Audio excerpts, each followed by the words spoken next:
Ça a été assez difficile de vous écrire un texte aujourd'hui, donc c'est pour ça que vous n'avez pas mon témoignage, parce que quand on ouvre son cœur une fois, comme je l'ai fait à la deuxième lecture, c'est difficile de reproduire puis de redire les mêmes choses. Vous étiez à peu près tous là. J'aurais répété les mêmes choses, mais je veux juste vous dire un grand merci pour votre écoute. Puis j'ai pensé et j'ai demandé, comme j'ai dit dans mes discours, puis je l'ai dit à toutes les interventions, je ne suis pas seul là-dedans. Mon épouse Caro, mes filles Marie-Soleil et Justine, on a été tous ensemble dans l'élaboration de ce projet-là. Puis je tenais à ce qu'ils soient là aujourd'hui parce que d'habitude, ils ne peuvent pas venir en chambre, ils ne peuvent pas venir n'importe où. Puis j'ai dit, garde, venez témoigner, venez dire aussi votre petit bout pour pouvoir le partager avec mes collègues de la Chambre des communes. Le projet de loi C-231 pour les amis de David, je l'ai dit, c'est un projet de loi qui vise à aider, moins à punir. C'est un projet de loi qui va, je l'espère, amener l'ensemble du système de justice à penser à des traitements parce que les consommations de drogue, c'est quelque chose qui découle de d'autres choses, soit un premier contact avec un ami qui t'y fait goûter, soit un problème autre qui est de santé mentale, soit un problème de relation. Les causes sont multiples. Puis si on ne voit que la consommation de drogue, on va être porté à vouloir taper sur les doigts de la personne, dire « tu n'as pas le droit de faire ça ». Arrête. Puis c'est tout. Puis les policiers sont tellement occupés avec plein de choses qu'à un moment donné, le policier aussi va laisser passer. Il dit « arrête, là, on va te laisser passer cette fois-là ». Puis dans le cas de mon fils, David, peut-être que si on l'avait pris plus jeune, que s'il avait été arrêté, que si on l'avait amené à avoir la chance de l'amener à subir un traitement. Je dis subir parce que quand tu es jeune, 14 ans, 15 ans, 16 ans, tu ne veux pas, tu n'acceptes pas. C'est comme, pourquoi je vais aller me faire traiter? Je vais arrêter tout seul, puis tout va bien aller. Papa, inquiète-toi pas.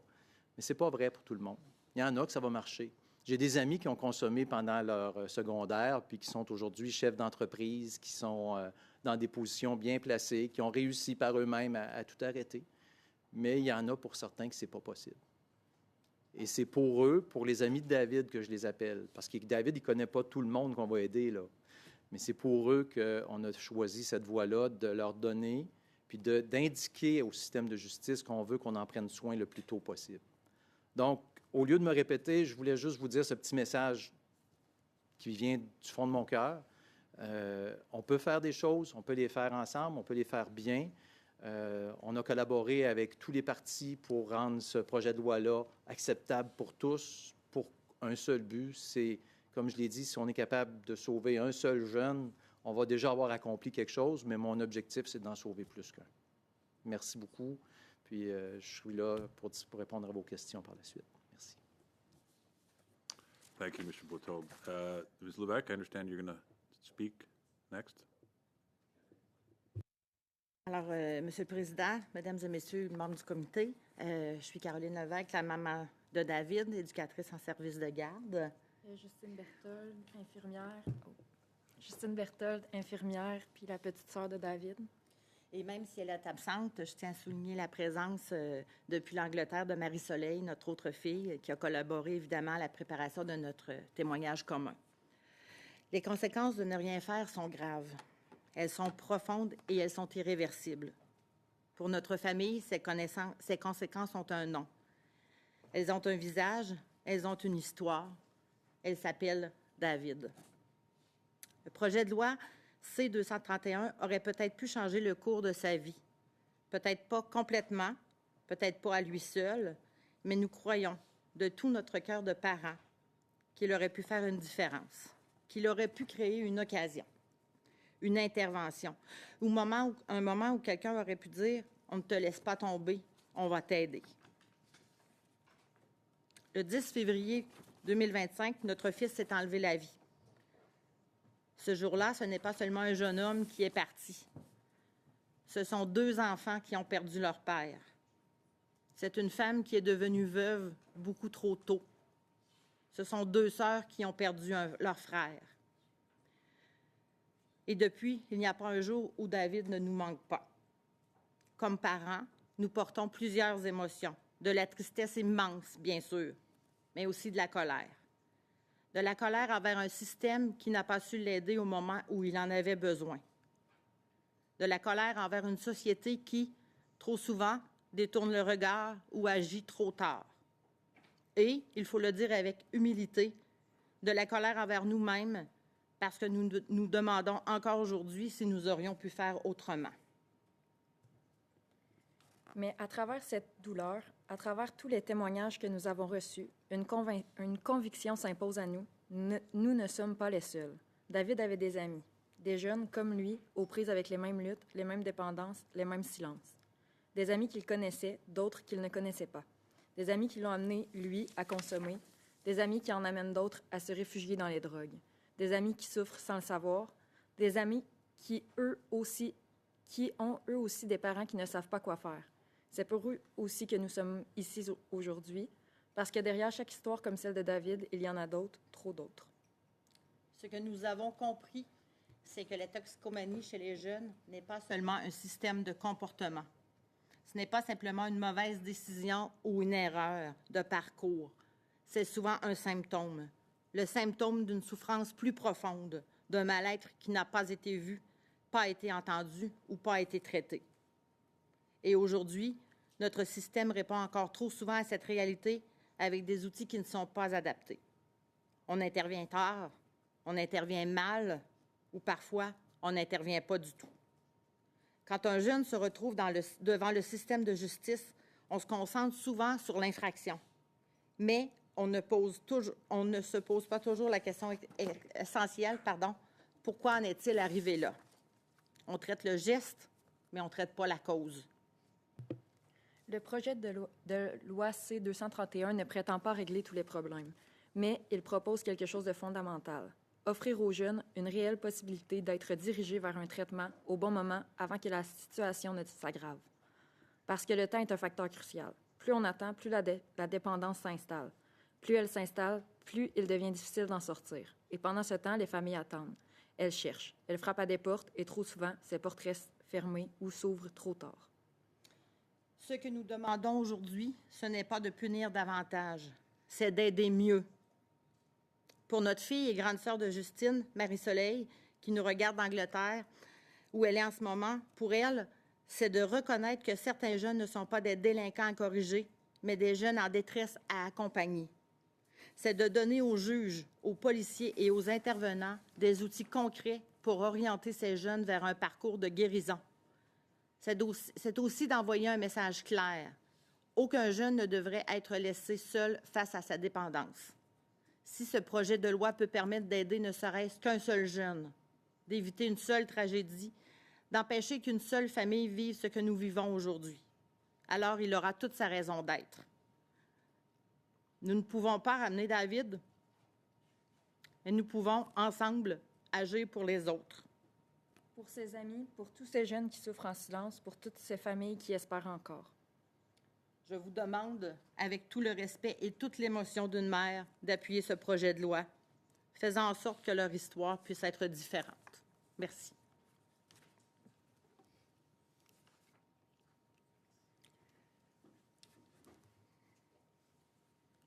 Thank you, and thank you for sharing his story with us today.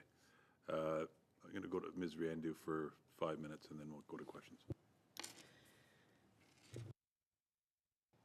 Monsieur le Président, Mesdames et Messieurs les membres du comité, je souhaite d'abord exprimer ma sensibilité au vécu du député Luc Berthold ainsi qu'à celui de son épouse, Caroline Lévesque, et leur famille, à la suite du décès de leur fils en février 2025.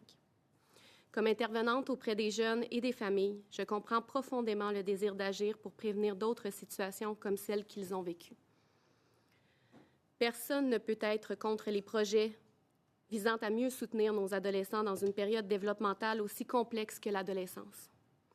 Nous avons tous le même objectif, protéger nos jeunes avant qu'ils ne se perdent dans les comportements de délinquance, la dépendance ou l'exclusion sociale. Cependant, il est essentiel de rappeler qu'identifier la consommation comme facteur de risque ou comme problématique à traiter doit se faire dans le cadre d'une évaluation rigoureuse et spécialisée. Dans la réalité actuelle, la majorité des adolescents arrêtés sont remis en liberté par promesse ou sommation. Ils n'auront donc jamais accès à une évaluation approfondie permettant au tribunal d'obtenir les informations nécessaires pour imposer des mesures réellement adaptées à leurs besoins. Et c'est là, selon moi, qu'existe le véritable enjeu. Il est également important de rappeler que nous ne devrions pas uniquement intervenir rapidement lorsque la problématique visible est la consommation. Les besoins des jeunes peuvent être multiples et parfois beaucoup plus profonds. Difficultés liées à la violence, à la sexualité, au développement de l'empathie, au trauma, à la santé mentale, au rejet, à l'attachement ou aux détresses psychologiques. La consommation peut parfois être le symptôme visible d'un malaise beaucoup plus complexe. C'est précisément pourquoi nous devons être capables d'identifier rapidement, de façon rigoureuse et individualisée, quels sont les véritables besoins du jeune devant nous. Notre objectif ne devrait pas être de cibler un seul type de problématique à adresser dans le cadre d'un traitement, mais bien de permettre une évaluation globale afin d'intervenir sur ce qui compromet réellement le bien-être et le développement du jeune. Dans ma pratique privée comme criminologue, j'accompagne des jeunes et des familles dans un moment crucial, mais souvent oublié du système. La période entre l'arrestation, idéalement la première arrestation, et l'audience devant le tribunal. Cette période peut durer longtemps. Les familles sont souvent démunies. Les parents ne comprennent pas toujours les procédures judiciaires ni les conditions imposées à leur enfant. Le jeune, quant à lui, croit souvent à tort que sa vie est terminée en raison des accusations criminelles. Sans soutien rapide, sans prise en charge structurée, sans plan d'intervention adapté au niveau de risque et aux besoins du jeune, nous assistons trop souvent à l'effritement du lien parent-enfant, à la récidive et à l'aggravation de la trajectoire délinquante. J'entends régulièrement des jeunes me dire « Angie, une chance que tu es là, sinon j'aurais l'impression que ma vie est finie. » Ces jeunes utilisent parfois cette période pour entreprendre une réflexion, reprendre l'école, commencer une démarche thérapeutique ou démontrer au tribunal une réelle prise de conscience. Mais ce qui demeure extrêmement difficile à accepter pour moi sur le plan éthique, c'est que ces services sont principalement accessibles au privé. Les familles qui peuvent bénéficier d'un accompagnement spécialisé sont souvent celles qui ont les moyens financiers de le faire. Or, les besoins, eux, ne devraient jamais dépendre du revenu familial. D'ailleurs, les recherches en délinquance juvénile montrent que la pauvreté et les inégalités sociales constituent des facteurs de risque importants associés à la délinquance à l'adolescence, notamment lorsqu'elle s'accompagne d'exclusion sociale, de rupture scolaire, de stress familial chronique et d'un accès limité aux ressources de soutien et de prévention. À ce stade-ci, je me demande donc si la solution réside dans une modification législative ou plutôt dans la mise en œuvre, l'utilisation et la compréhension des dispositions déjà existantes dans la LSJPA. Parce que la LSJPA permet déjà plusieurs interventions. Elle permet, avant le prononcé de la peine, d'imposer des conditions et d'ordonner des suivis adaptés aux besoins du jeune. L'article 91 permet de libérer un adolescent afin qu'il suive un traitement ou un programme spécifique. Les tribunaux peuvent ordonner des thérapies ou des suivis externes. Le problème, c'est que les ressources manquent. Les évaluations spécialisées manquent. Les services communautaires manquent. Et surtout, les pratiques ne sont pas appliquées à leur plein potentiel. Nous avons des outils législatifs qui existent, mais qui sont sous-utilisés. Je pense notamment aux conférences consultatives prévues à l'article 19 de la LSJPA qui pourraient éclairer les décisions judiciaires grâce à une approche interdisciplinaire. Pourtant, elles sont très peu utilisées. Nous devons aussi réfléchir au fait qu'au Québec, nous abordons généralement ces situations sous un angle de santé et de services sociaux, alors que d'autres provinces ont une approche davantage correctionnelle ou pénitentiaire. Cette différence influence directement les pratiques, les interventions et la manière dont les jeunes sont pris en charge. Les études sur la délinquance juvénile nous montrent pourtant l'importance d'intervenir tôt, selon les principes de précocité, d'accumulation et de diversification des facteurs de risque. Plus l'intervention est précoce, plus nous avons de chances d'empêcher l'accumulation des difficultés qui mèneront éventuellement à une criminalité persistante à l'âge adulte. Alors peut-être que la question ne devrait pas seulement être comment contraindre un jeune à suivre un traitement, mais plutôt comment s'assurer qu'au premier délit, un jeune ait accès rapidement à une évaluation spécialisée, à une prise en charge et à des ressources adaptées. Parce qu'une loi peut ajouter toutes les dispositions qu'elle veut. Si les ressources ne suivent pas, si les évaluations spécialisées ne sont pas accessibles, si les familles restent seules pendant des mois et si les acteurs du milieu ne se sentent pas soutenus pour intervenir rapidement, alors notre mission aujourd'hui ne sera pas atteinte. Le bien-être du jeune doit demeurer au cœur des réflexions judiciaires et sociales. Et pour y arriver, nous devons investir autant dans l'application concrète de mesures existantes que dans les modifications législatives elles-mêmes. En terminant, je tiens à revenir à l'essentiel. Derrière ce projet de loi, il y a d'abord une douleur humaine immense. La perte vécue par le député Berthold et sa famille nous rappelle avec force pourquoi nous sommes tous ici aujourd'hui. Parce qu'aucun parent ne devrait avoir à se demander si son enfant aurait pu être aidé plus tôt. Et je crois profondément que cette réflexion collective doit nous amener à une question importante. Avons-nous réellement besoin de multiplier les nouvelles mesures législatives ou devons-nous d'abord nous assurer que les outils, les ressources et les mécanismes déjà prévus puissent enfin être accessibles rapidement aux jeunes et aux familles? Parce que sur le terrain, les intervenants voient déjà des adolescents qui veulent comprendre ce qui leur arrive, des parents qui cherchent désespérément de l'aide et des familles qui s'effondrent dans les délais, le manque de services et l'absence de prise en charge. Nous savons déjà qu'une intervention précoce peut changer la trajectoire. Nous savons que les besoins du jeune sont multiples, complexes et souvent invisibles au premier regard. Et nous savons que laisser un adolescent seul avec sa détresse pendant des mois augmente les risques de récidive, de désorganisation et d'exclusion. Alors peut-être que notre responsabilité collective aujourd'hui n'est pas seulement de créer davantage de dispositions, mais surtout de nous assurer que dès le premier signal d'alarme, un jeune puisse réellement avoir accès à une évaluation spécialisée, des ressources concrètes et des adultes capables de l'accompagner avant que la situation ne se détériore. Parce qu'au-delà des lois, ce sont souvent la rapidité de l'intervention, la qualité du lien humain et l'accès réel aux services qui changent une trajectoire. Merci de votre attention ainsi que de l'importance que vous accorderez à cette réflexion et à ce témoignage. Thank you very much. Okay, so we'll go to the first round of questions for 6 minutes each, starting with Mr. Bauer. Look, mon ami, j'ai vraiment désolé. And same for Caroline and Justine. Please accept our sincerest condolences. I'm sure that I speak on behalf of everyone here, all of my committee colleagues, all of our colleagues, and I'm sure House of Commons staff as well, in extending our deepest condolences for your loss. And please consider me a friend of David. Unfortunately, addiction is an issue that transcends politics, socioeconomic status. It affects so many of us so profoundly.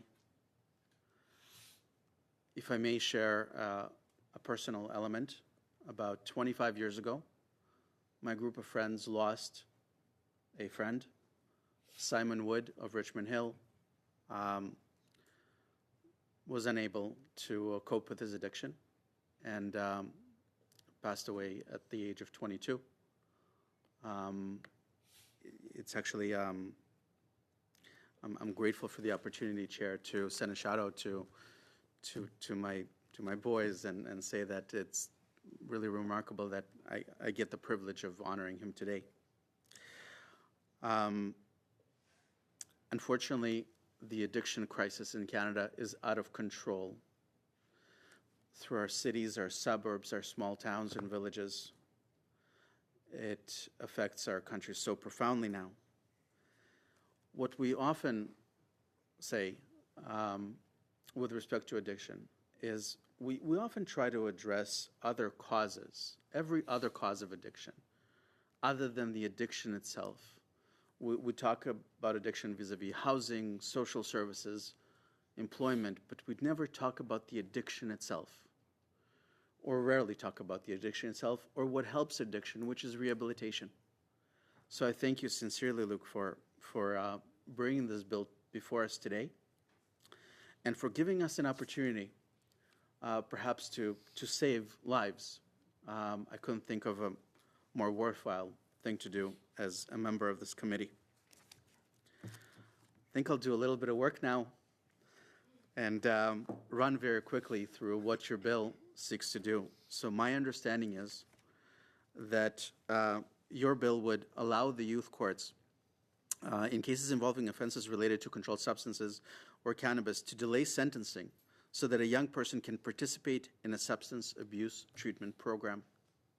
It will also allow youth courts to make orders requiring attendance in addiction treatment programs as part of a sentence, but it specifies that failing or refusing to complete such a program cannot, in and of itself, result in a custodial sentence. And finally, your bill is designed to expand the role of addictions treatment within the Youth Criminal Justice Act, ensuring rehabilitation opportunities for young offenders. Before I proceed, are there any other key components to the bill that I've missed or that you may wish to address, MP Berthold? I think you did a great job. I must hire you for put it in little word. Thank you. Thank you, MP. If I may very quickly clarify a number of points that are before us today. Looking at the first section, essentially the bill provides that if a young person is alleged to have committed an offense that is linked to a Controlled Drugs and Substances Act, or if there's a link to cannabis, then a police officer shall consider whether it would be appropriate to refer the young person, with the person's consent, to an addictions treatment program. Am I to understand that this is before any charges are laid? Yeah. Okay. So yeah, there will be kind of this change on the bill that will allow police officer, the Crown Attorney, or the judge to refer the young person to the treatment. What I want to do with that, the goal of that, is to make them intervene sooner. Don't just let the young person go.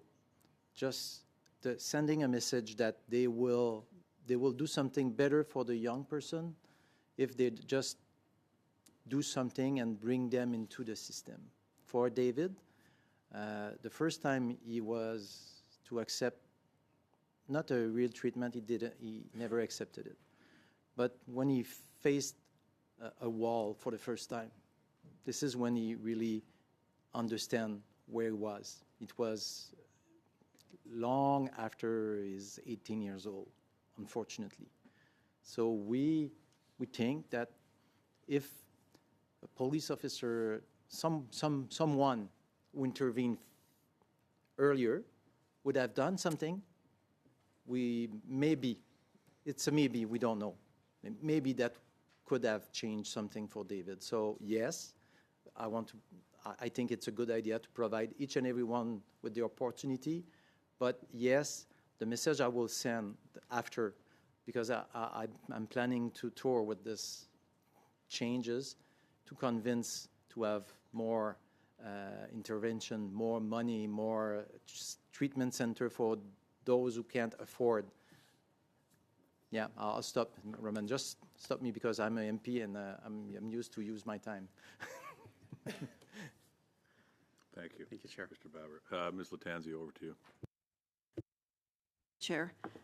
Premièrement, je voulais vous remercier d'être ici parmi nous aujourd'hui, plus particulièrement la famille proche de David, pour avoir partagé cette expérience très personnelle et émotionnelle de toute évidence. Et je tiens aussi à vous féliciter pour le travail accompli à ce jour. Et je peux vous dire que justement, votre projet de loi m'a interpellée, moi aussi, à un certain regard. Donc, je vais diriger mes questions à vous, M. Berthold. Donc, je sais que la mémoire de David est au cœur de ce projet de loi. Vous l'avez dit à maintes reprises aujourd'hui. Pourriez-vous nous expliquer ce que vous espérez que cette mesure législative apportera aux jeunes Canadiens et à leurs familles? Bien sûr. Ce que je souhaite et ce qu'on a vécu, c'est un peu l'indifférence. Puis si jamais mon épouse veut ajouter, si vous permettez, gênez-vous pas. C'est un peu l'indifférence parce que ça commence par de la petite consommation qu'on ne se rend pas compte. Un joint de temps en temps, ton jeune rentre plus tard et la première fois, il revient d'un party ou d'une sortie complètement saoul. C'est l'alcool, puis après ça, c'est d'autres choses. Mais on pense que jeunesse, c'est là, puis qu'il faut que jeunesse se passe. C'est la première réaction des parents. T'sais, on ne se rend pas compte qu'il y a quelque chose d'autre qui se passe.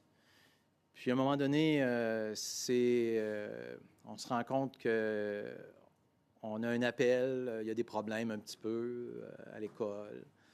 À un moment donné, on reçoit un appel, le directeur a voulu fouiller sa case à l'école, mais pas rien qui l'arrête. Tu sais, c'était comme, OK, on va empêcher qu'ils vendent à d'autres ou qu'ils fassent que d'autres consomment, mais pas rien pour le dire, « Hey, wow, petit gars, tu fais quelque chose, c'est pas correct, là. » OK? Puis c'est ce que j'espère que ce projet de loi-là va changer. C'est que ça amène les intervenants à réaliser que c'est là, dans ces moments-là, qu'il faut intervenir. C'est dans ces moments-là qu'on peut peut-être découvrir que si le jeune est justement consomme trop ou à un moment donné est forcé de vendre pour payer sa consommation parce que des jeunes, voyez-vous, ça n'a pas de l'argent illimité, là. Puis ça coûte cher, ces drogues-là. Donc, à un moment donné, la drogue amène à d'autres délits, d'autres délits, d'autres délits. Il faut intervenir avant. Et si on peut, par le projet de loi, sensibiliser, puis je l'ai dit, il y a un gros travail de sensibilisation qui va venir à la suite du projet de loi. Sensibiliser les policiers, les procureurs et les juges en mettant dans la loi les mots traitement de la consommation problématique, mais traitement aussi d'autres problèmes de santé mentale qui peuvent arriver pour les jeunes.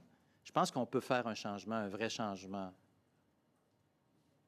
Et depuis la présentation de votre projet de loi, y a-t-il eu des témoignages ou des échanges avec d'autres familles ou des rencontres avec des intervenants de première ligne ou des organismes communautaires qui ont renforcé à vos yeux ce message que vous portez dans ce projet de loi? Je vais y aller sur le côté plus personnel.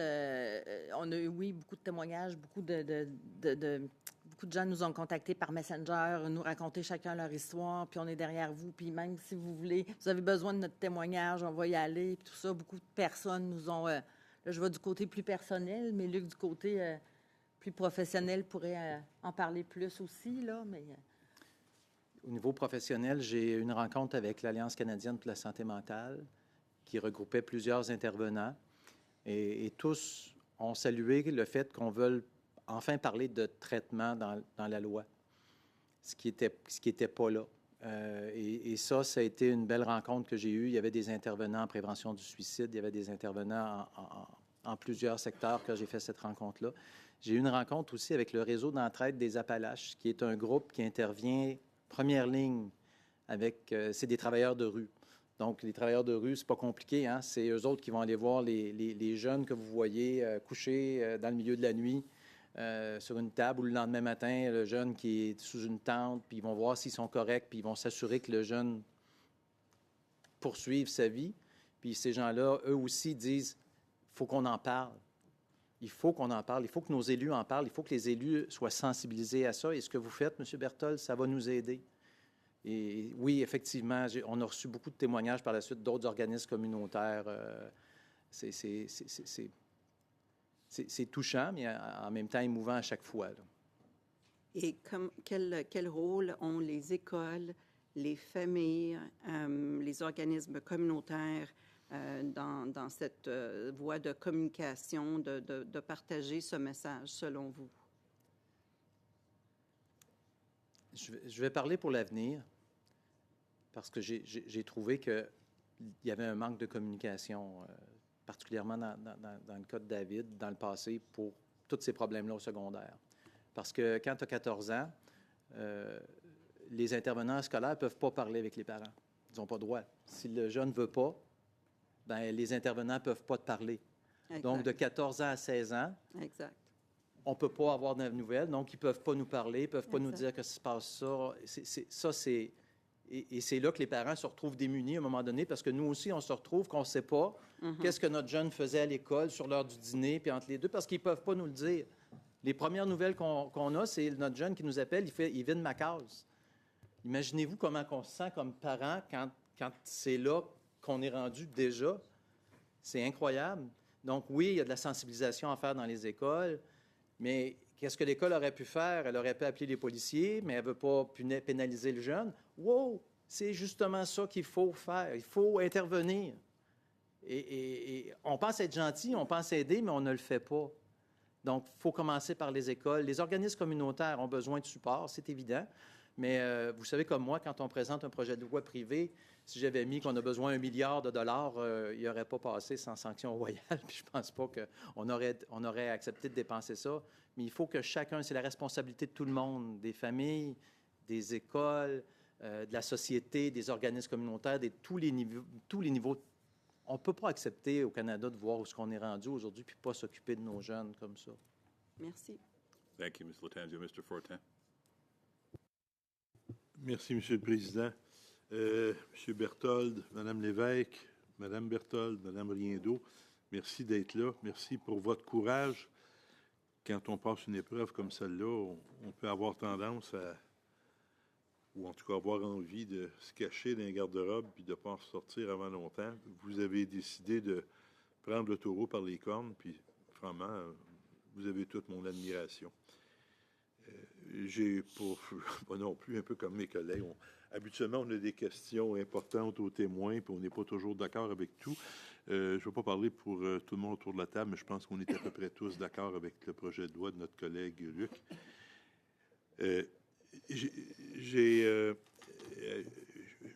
En tout cas, je déplore depuis longtemps le fait qu'on ne discute pas suffisamment de la problématique des maladies mentales. Problème de drogue, évidemment, mais de façon plus large, maladies mentales. On va se soucier, se préoccuper et parler beaucoup, mettre des programmes en place pour différents problèmes de santé, le cancer, les maladies cardiaques et combien d'autres. Puis je ne suis pas contre ça, évidemment, là, c'est des fléaux qu'il faut. Mais la maladie mentale aussi, c'est un fléau, puis on n'en tient pas suffisamment compte. Je vous répète ce que vous avez dit, mais juste, je veux que vous sachiez que je suis tout à fait d'accord avec vous et je peux parler au nom de l'ensemble du caucus du Bloc québécois pour vous dire que nous avons tous été estomaqués, émus et troublés par ce qui est arrivé à David et on est tout à fait là pour supporter la démarche que notre collègue Luc Berthold a entrepris. J'écoutais Mme Riendeau, son témoignage, c'est incroyable parce qu'on a vécu ça souvent ici, là, puis je l'ai souvent dit, je l'ai souvent ramené, il n'y a pas de ressources. Tu sais, de ce que Mme Riendeau nous dit, écoutez, on aurait beau adopter 3 millions de projets de loi, à un moment donné, s'il n'y a pas de ressources, il n'y arrive à rien. J'espère qu'on va être capable de mettre ces ressources-là en place. On sait qu'on a des problèmes budgétaires généralisés. Je n'ai pas besoin de vous parler de l'état de nos hôpitaux, nos écoles, nos routes même. Mais il en demeure pas moins qu'il faut si on ne s'y attaque pas tout de suite à cette problématique-là du financement des différents organismes qui viennent en aide à nos jeunes, puis pas juste aux jeunes, aux plus démunis, puis quand bien même que David aurait eu 35 ans, je pense qu'il aurait quand même mérité d'être aidé par la société.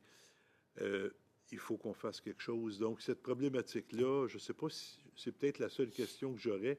Est-ce que vous avez un plan de match, d'intervention au niveau des ressources que nos gouvernements peuvent mettre à la lutte là, à ces problématiques-là, que ce soit à Québec ou à Ottawa, ou évidemment dans l'ensemble des provinces canadiennes? C'est mon point d'interrogation. Pour le reste, j'ai beaucoup de sympathie. Je vous offre encore une fois mes plus sincères condoléances et vous pouvez compter sur notre appui dans vos démarches. Merci. Merci. Merci, M. Fortin. Bien, j'étais content du témoignage de Mme Riendeau parce que, oui, effectivement, d'ajouter des mesures législatives, ce n'est pas toujours la seule solution. La solution, pourquoi je l'ai fait, c'est qu'on commence à en parler. Si on n'en parle pas, il n'y aura pas d'ajout de ressources. Donc, nous, on est des législateurs. Donc, on intervient, on peut faire des projets de loi pour sensibiliser les gens à la santé mentale. Mais j'ai aimé, vous avez soulevé une comparaison tantôt qui m'a touché un peu. Vous avez dit, comment est-ce qu'on va faire pour ajouter des ressources? C'est pas un hôpital, c'est pas une route, c'est pas des infrastructures, mais toutes ces infrastructures-là servent à quoi? Servent à survivre les humains. Donc, si on ne traite pas les humains qui vont les utiliser, pourquoi on dépense autant d'argent pour qu'il n'y ait pas de trous dans les routes? C'est vraiment vrai. Puis, je ne sais pas, Monsieur le Président, si je peux prendre un petit peu de temps ici, si tout le monde est d'accord. Je veux raconter une anecdote qui est arrivée, puis vous allez tout de suite comprendre à quel point c'est pas une anecdote, c'est grave. Quand David s'est enlevé la vie, on a été obligé d'intervenir parce qu'un jour, on a reçu, sans compter tous les détails, on a reçu un appel, puis il s'était barricadé dans le sous-sol, puis il se préparait à le faire une première fois. On a fait intervenir les policiers. On l'a fait entrer parce qu'il avait tenté de se suicider avec des médicaments. Puis, j'en parle parce que qu'est-ce qui est arrivé par la suite, ça témoigne tellement du problème de notre société. David, sur le coup, il était en état de crise. Il a fait des menaces. On pense qu'il a essayé de... je ne sais pas comment vous appelez ça, les policiers, mais un suicide par policier. Je ne sais pas si vous savez ce que ça veut dire. Ouais, suicide par policier, c'est-à-dire qu'il s'est montré à la porte avec un couteau, puis il me dit, les policiers viennent essayer de me chercher. Il espérait probablement que les policiers lui tirent dessus. Tellement à quel point c'était grave. Puis il s'est barricadé, puis il s'est sauvé. Puis en se sauvant, il a réussi à se sauver, mais en se sauvant, il s'est ouvert le bras. Il a saigné, il y avait beaucoup de sang. Il a été transporté à l'hôpital. Ils ont mis un garde parce qu'il était en état. Et là, l'hôpital nous a dit, on va d'abord prendre soin de ses blessures physiques avant de s'occuper de la tentative de suicide. OK. Là, il donne beaucoup de médicaments antidouleurs, puis tout ça. Puis quand il a arrêté de saigner, il a fait une inflammation, ça a été pire, on s'occupe de ça. Donc, sur les 5 jours, à peu près, qu'il était à l'hôpital, 6 jours qu'il était à l'hôpital, on s'est occupé de ses blessures physiques pendant 4 jours. Puis après ça, on a juste, comme Mme Riendo dit, on a juste voulu traiter sa consommation de drogue, mais pas le problème en arrière de la consommation de drogue. Il a été libéré. Puis de l'hôpital, il est parti, puis il s'est suicidé 2 semaines après. Donc, ce qui paraît, la blessure qui saigne, on la soigne. Mais la blessure qui saigne par en dedans, on ne s'en occupe pas. D'où l'importance d'avoir des traitements plus jeunes, d'où l'importance de faire ce qu'on est en train de faire. Merci à Caro, à Justine, puis à Marie-Soleil qui est loin, d'accepter qu'on mette notre cœur et nos tripes à la table pour vous expliquer ça, parce que c'est la seule façon de faire changer les choses. Parce que c'est tabou. Les gens vous disent, vous n'avez pas eu peur, monsieur le député, de parler de tout ça, d'être ciblé, puis tout ça. Au contraire, depuis qu'on en parle, les gens, il y a tellement de gens qui ont vécu des situations beaucoup plus qu'on pense, beaucoup plus que chacun de nous autres, on pense. Parce que là, maintenant qu'on en a parlé, ils viennent nous voir puis ils nous en parlent. Comprenez? Donc, ils veulent en parler, mais il n'y a pas d'occasion, il n'y a pas rien. Donc, oui, c'est vrai qu'on met beaucoup d'argent sur ce qui paraît, sur ce qui saigne, mais ce qui est à l'intérieur, il n'y a pas assez. On n'est pas équipé pour faire face à ça. Thank you, Mr. Fortin. Okay, we'll go to Mr. Gill for 5 minutes.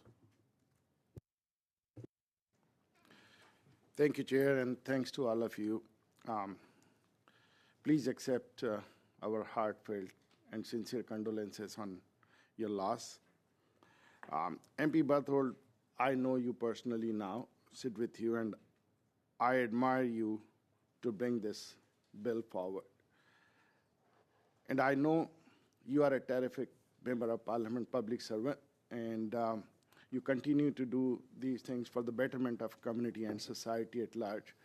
Normally it happens when these things happen to your family, you lost the track, but you are doing a wonderful thing that will bring relief to so many other families. So thank you for that. Thank you for introducing this important bill, and thank you for your bravery also in sharing your family story. Addiction is a cycle that affects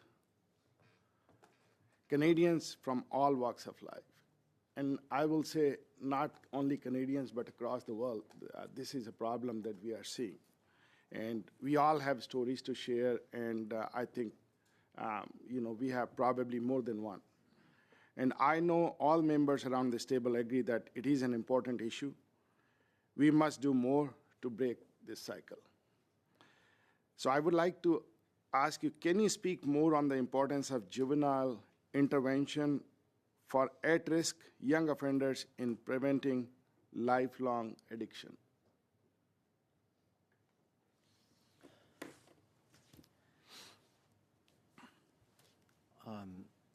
I'll try in English to give you some answer because why I'm speaking English because I think we should do something all around Canada about it. And I want to share the message with all Canadians. Madame Riendo just told us that the earlier is the better. And I would like her to expand on it after, because before the young person is becoming kind of criminal, just to pay for the drug or to pay for addiction or because she's not feeling very well inside, we can do something. But if we are at a certain stage, it's more difficult because they will be arrested for crime, and now they will face justice for that crime related to this addiction, but the crime will never have happened if this was not for the addiction. So if you can understand that the younger, when you just try it with a friend, if we can intervene there, it's just logical. Okay, so that's why I want to provide this opportunity to the judge. Not acting, like my wife and Justin said at the beginning, not acting is worse. Just thinking that the juvenile person will just, don't do that. They don't listen to their parents. I just had to say that to my children, and they did exactly the contrary each and every time. It's all the same for all of us. So we have no power about that. And, and that's why we need to intervene at the young age. Do you want to add something? Or? Oui. Vous savez, la précocité du premier contact avec le système de justice est un facteur de risque, en fait. Puis un des enjeux qu'on a en 2026 avec la criminalité des jeunes, c'est qu'ils arrivent beaucoup trop tard dans le système. On a des jeunes actuellement qui se retrouvent impliqués dans des meurtres par arme à feu qui n'ont pas été flagués par aucun intervenant du système. Donc oui, plus on agit de façon précoce, et il y a une accumulation, il y a une aggravation de la délinquance. C'est assez rare qu'un jeune va commencer ses délits avec une tentative de meurtre par arme à feu. Donc, sorry to interrupt you, but can I ask you a quick question, MP Berthold? How Yeah. did the court system fail your son as a youth or as an adult? How did the court system fail your son as a youth or as an adult? Like she just said. She's just saying, okay. Because as a youth, he wasn't arrested. He wasn't facing any kind of, I don't know how to say that in English. He was just... Punishment, yeah, thank you, punishment. Merci, Justine. So, because of that, he was kind of just beside the track. And I think, ouais. yeah. Bien, la délinquance juvénile, on retrouve deux trajectoires là, des jeunes qui ont des comportements à la délinquance. Donc, de 100% des jeunes qui commettent des délits à l'adolescence, 95% de ces jeunes-là ne vont pas avoir une délinquance persistante à l'âge adulte. Donc, ça m'interpellait tantôt quand j'entendais Monsieur le député et sa famille parler parce que un des éléments cruciaux est le lien parent-enfant.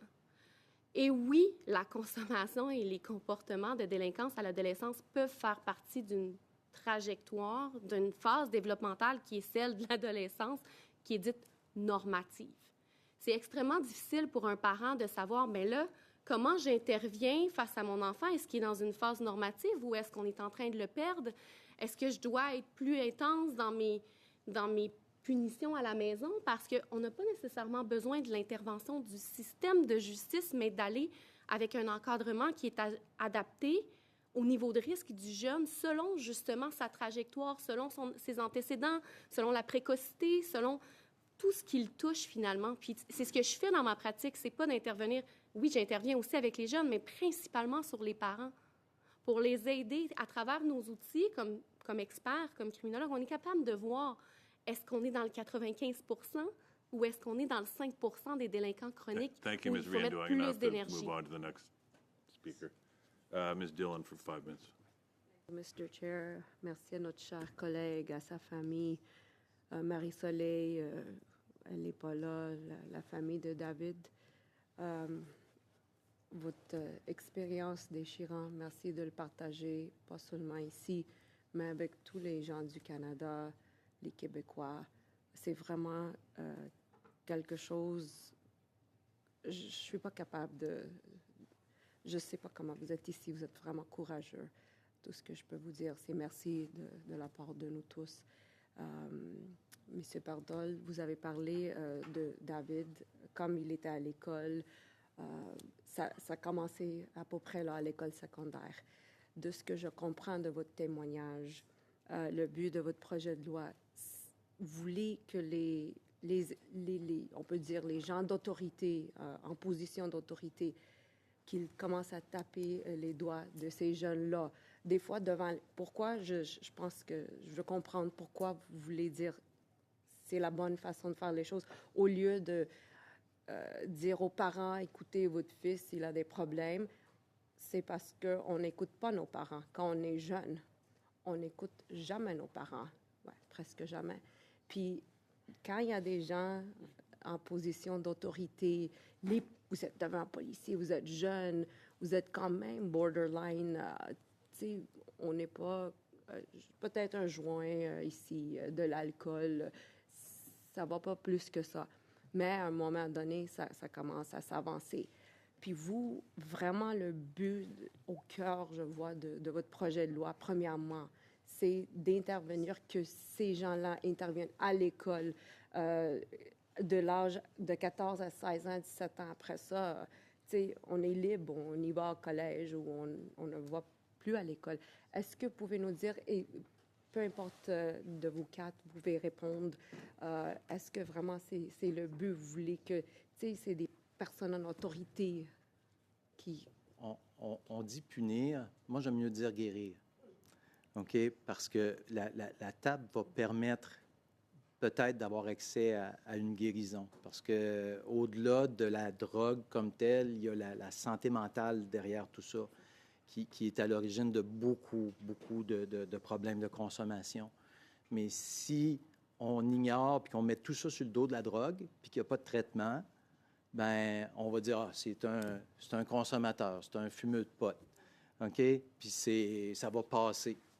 Comprenez-vous? Puis c'est pour ça que plus tôt on intervient, un peu comme Mme Riendeau a dit, plus tôt on est capable de le savoir. Les parents, on est démunis, là. J'aurais aimé ça, moi, avoir une Mme Riendeau à l'époque, à 13 ans, quand David avait 13 ans, pour qu'elle vienne me dire exactement qu'est-ce qu'on fait, parce qu'on ne le savait pas. Hein? Tu veux rajouter de quoi? Vas-y, Justine. Quand on était jeunes, moi et ma soeur, je vais parler pour ma soeur et moi, quand mon frère a commencé à aller pas bien, quand il a commencé, moi, j'étais très jeune. J'avais 7 ans, il avait 13 ans. Pendant ces années-là, il allait pas bien. Et moi et ma soeur, je me souviens, on comprenait pas tout, on était trop jeunes. Mais mes parents, on voyait qu'il avait besoin d'aide, puis on le disait à nos parents, puis on voyait nos parents avoir de la peine, on voyait nos parents pas bien aller, essayer d'aider notre père, puis d'avoir pas d'aide. À ce moment-là, on demandait à nos parents, on était comme « Arrêtez, ça vous fait du mal, qu'est-ce que vous pouvez faire? » Puis la seule chose qu'ils nous répondaient, c'est « On ne sait pas qu'est-ce qu'on peut faire de plus. » Puis c'est ça qu'on leur disait « Vous ne pouvez pas en faire plus. » Puis en ce moment, c'est en train de détruire la famille parce qu'on ne sait pas qu'est-ce que vous pouvez faire, parce que vous ne pouvez pas rien faire de plus. Fait que je pense que le but, c'est d'aller chercher ce petit plus-là pour les parents. C'est d'aller chercher le petit plus de l'école qui va parler aux policiers pour pas que ce soit le parent qui aille appeler les policiers pour ses enfants. Pour pas que ce soit les... Je pense que c'est plus ça qu'on cherche. Voilà. Quelque chose. Bien, c'est ça, c'est que comme parents, ben, nous, on essaye de l'encadrer, dit donner des petites punitions familiales et tout ça, mais à un moment donné, il y a un bout qui nous a échappé, il y a un bout qui s'est mis à bien aller et tout ça, puis il ne voulait pas se faire traiter. Il ne voulait pas... fait que la première fois, en 2018, qu'il y a eu une bonne dérape, il s'en est sorti tout seul. Mais comme le mal-être n'a pas été soigné, ben dès qu'il y a eu un coup dur, c'est là qu'il s'est rejeté, puis c'est ça. Fait que si on peut, c'est ça. S'il avait été pris plus jeune, une tape sur les doigts qui aurait été comme une obligation d'aller se faire guérir, un accompagnement, tout ça, ben les 2 épisodes après ne seraient peut-être pas arrivés, et l'épisode suicidaire non plus. C'est ça. Fait que c'est dans ce but-là qu'on essaie aussi là, d'aller. Plaisir. Thank you, Ms. Dillon. Mr. Fortin, you have 2.5 minutes. Merci, Monsieur le Président. J'ai 2 minutes et demie. Je n'ai pas l'intention de vous poser de questions. Je ne me répéterai pas inutilement, mais je vous l'offre, 2 minutes et demie, si vous voulez compléter de part ou d'autre, Luc.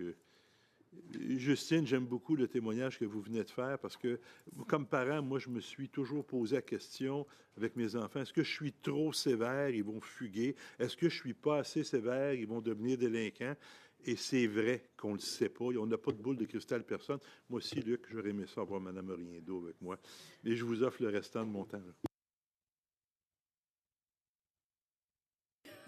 J'en ai pas, moi non plus. Mais il n'y a pas de boule de cristal, il n'y a pas de miracle. Ce qu'on propose, c'est une piste.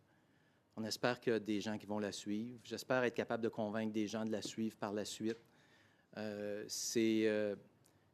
savez, la vie fait en sorte que j'ai été pigé le 30e. Vous savez comment ça marche, hein? J'ai pu faire quelque chose. Et j'ai eu la chance de pouvoir présenter un projet de loi rapidement. Puis ça, c'est un message que la vie nous envoie.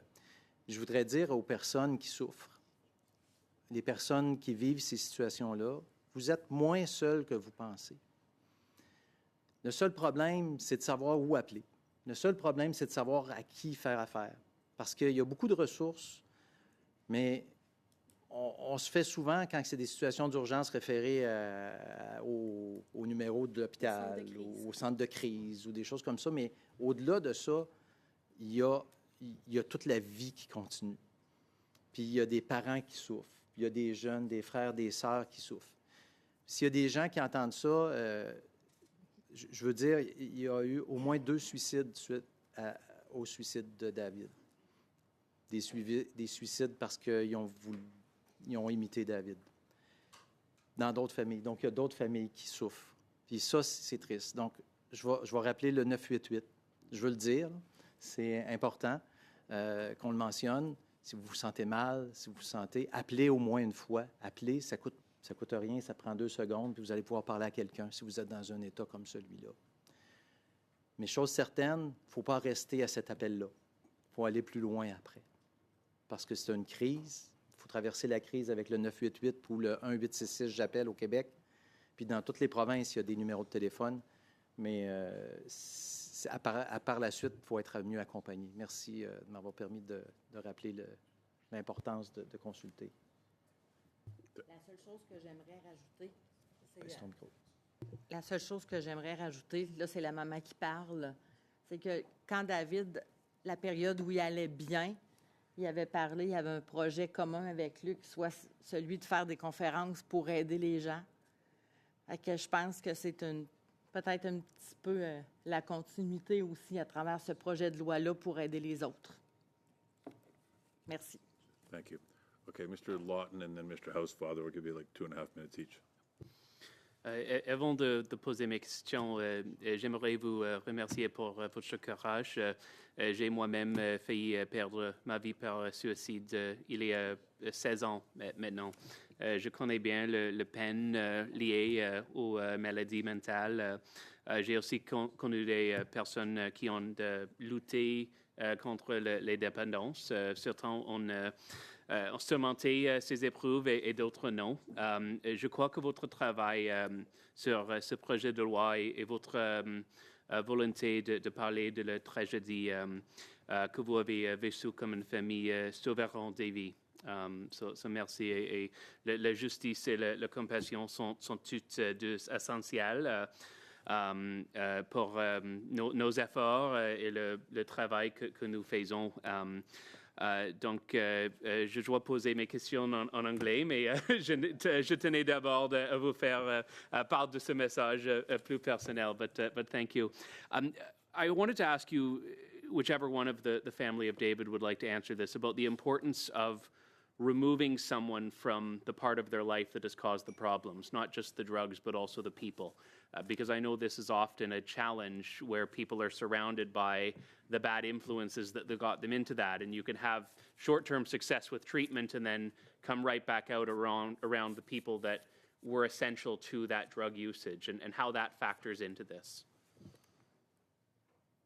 Unfortunately, Andrew, I will not be able to answer that question, because if I would have probably did that.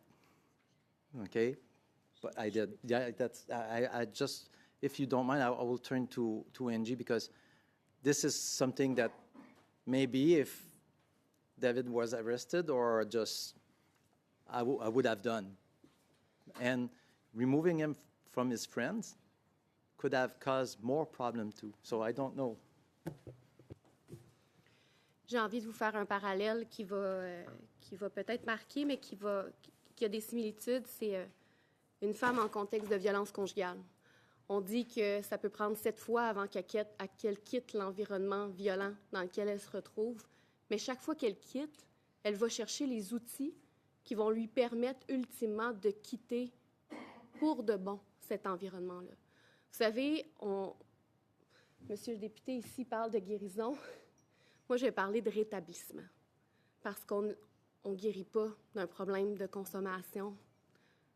Et chaque fois qu'une personne en situation d'autorité va intervenir auprès de ce jeune-là, il va lui donner graduellement les outils pour éventuellement avancer, apprendre à vivre avec ce problème de consommation-là, puis s'en sortir finalement.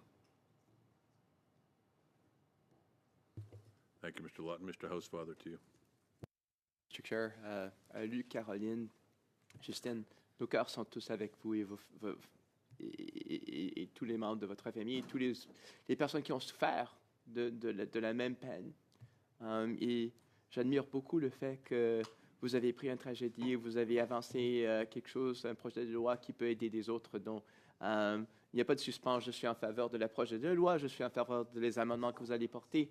Donc, ma seule question, c'est que, comme tous les autres projets de loi qui entrent dans le domaine de la justice, le seul moyen qui vont marcher, c'est que s'il y a de la bonne formation professionnelle pour les policiers, pour les juges, pour les autres qui sont impliqués. Donc, après le projet de loi sera adopté, parce que je crois qu'on est tous d'accord que ça devrait être adopté, quelle sorte d'entraînement, formation professionnelle, est-ce qu'on a besoin, literal translation in my head, quelle sorte de formation professionnelle est-ce qu'on devrait donner aux juges et aux policiers? C'est une excellente question. Et je dois t'avouer que je suis plus proche encore de la tragédie et de l'intervention que de ce genre de solution-là. Je pense que Mme Riendo l'a dit tantôt, ça prend des évaluations, ça prend de la formation. C'est les juges au Québec, je crois, qui ont des formations en matière de violence conjugale. Ça, c'est essentiel. La même chose pour les policiers. Donc, écoutez, si on ne connaît pas le problème, on ne peut pas le corriger. Donc, oui, il y a de la formation à venir. Oui, il y a de la sensibilisation. Oui, il y a beaucoup de choses. Puis il y a beaucoup de choses qu'on n'a pas dites non plus ici parce qu'on n'a pas le temps puis on veut se concentrer sur un élément. Mais oui, il va falloir... Puis c'est là que je parlais plus tantôt que la société doit intervenir. On ne peut pas, comme j'ai bien aimé ce que M. Fortin a dit tantôt, s'occuper de nos infrastructures puis du béton sans s'occuper de ceux qui vont les utiliser. Et je pense que ça, c'est essentiel. Mais oui, il va falloir aller tout là. Oui, on a l'intention de continuer, nous, à faire cette sensibilisation-là. parce que c'est la première étape. Ça me prenait une étape pour être capable de rentrer à quelque part. Ça me prend un projet de loi, une loi qui va être adoptée pour être capable d'avoir l'autorité de parler à des gens puis d'être capable de les sensibiliser. Et c'est l'outil que vous allez me donner. J'espère que vous allez tous l'utiliser chez vous aussi.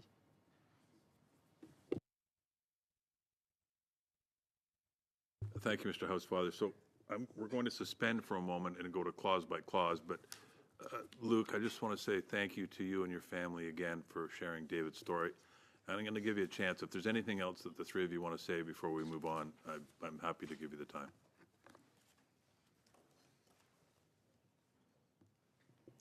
Okay.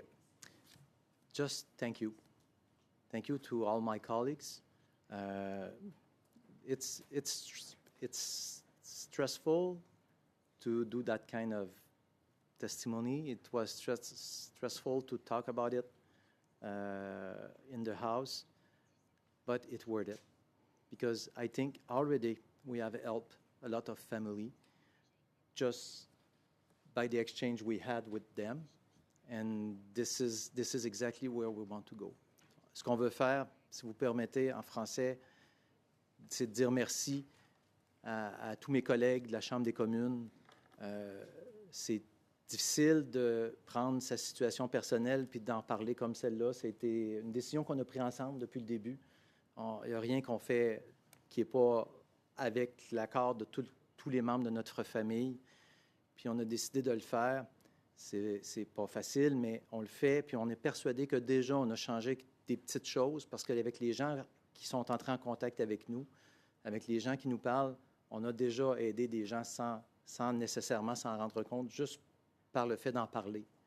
Donc, merci beaucoup d'en parler. Puis j'espère que nous, on va se servir de ça comme de notre outil. Puis j'espère que tous mes collègues vont se servir de ça comme outil aussi dans leur milieu, dans leur comté, pour être capable d'aider les jeunes. Merci. Merci, M. Maloney, M. le Président. Puis merci à vous tous, les gens autour de la table, puis les gens derrière, puis tout le monde qui sont ici pour nous aider. Merci. Thank you. Okay, we'll suspend for just a few minutes.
Being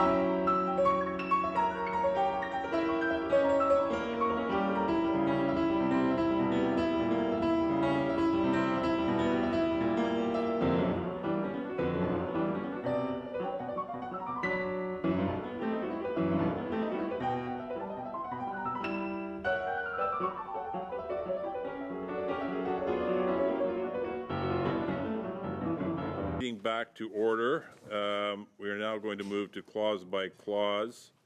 With us for technical questions, if there are any, we have from the.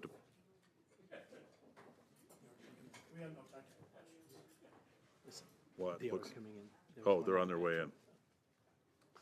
Okay, we will have Charles Belanger for the Director and General Counsel, Youth Criminal Justice Division, and Lise-Anne Wheeler, Counsel, Youth Criminal Justice Division, who will be here shortly. But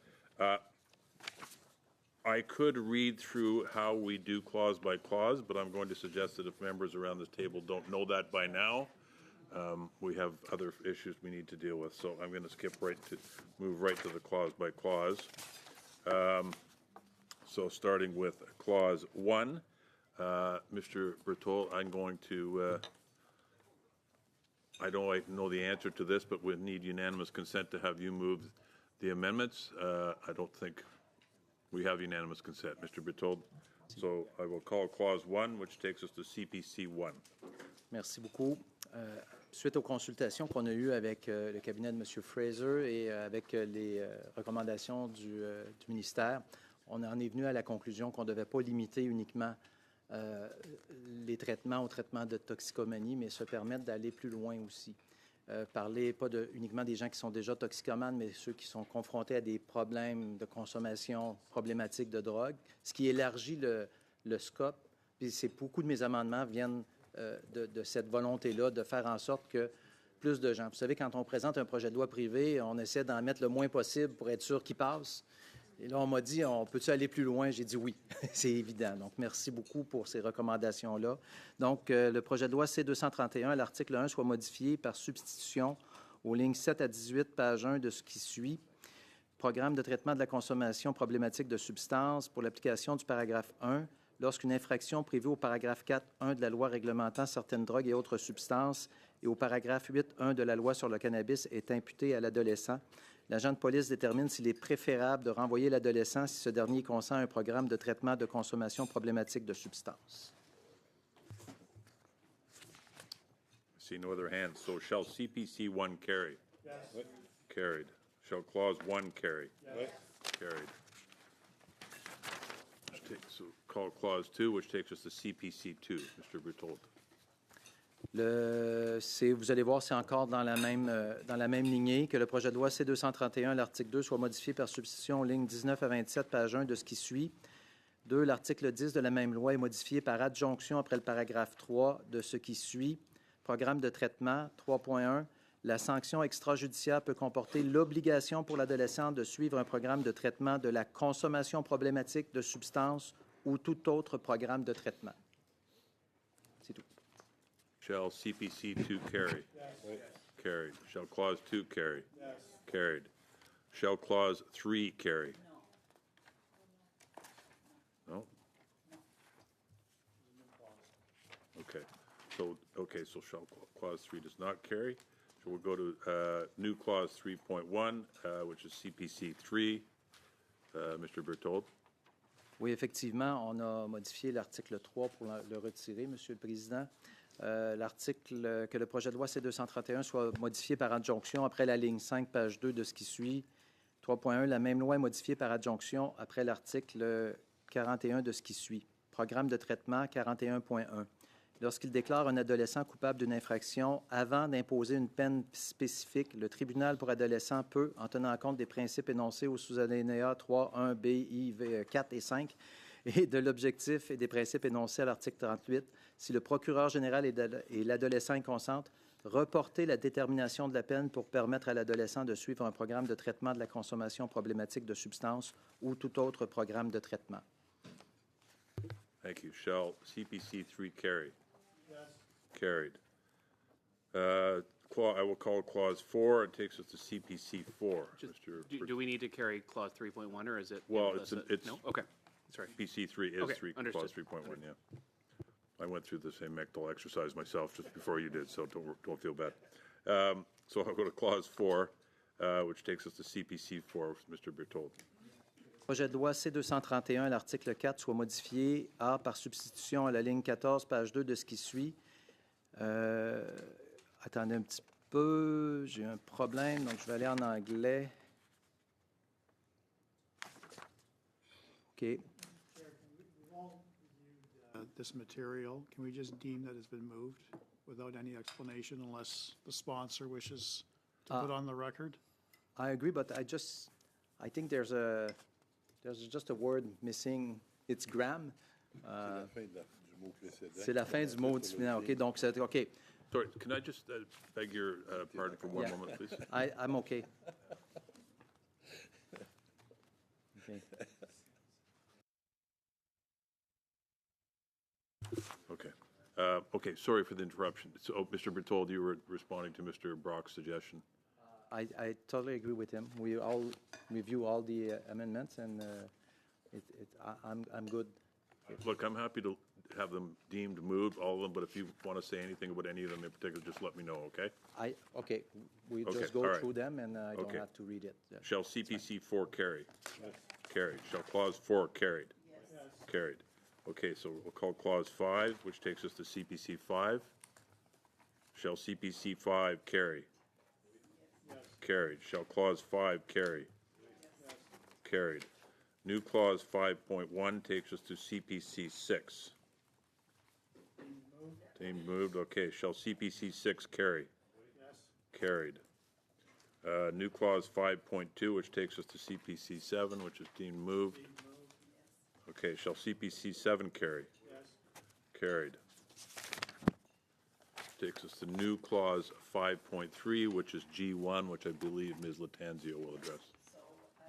Would be to put that Bill C-231 be amended by adding after line 8 on page 3 the following, the 30th day after royal assent, so that the bill provides the coming into force 30 days after royal assent, Mr. Chair. Thank you, Ms. Latanzio. Anybody else? No? Shall G1 carry? Yes. Carried. Okay. Shall the title carry? Yes. Carried. Shall the bill as amended carry? Yes. Carried. Shall the chair report the bill as amended to the House? Yes. Carried. Shall the committee order a reprint of the bill as amended for the use of the House report stage? Yes. Yes. Carried. Well done. Thank you, everybody.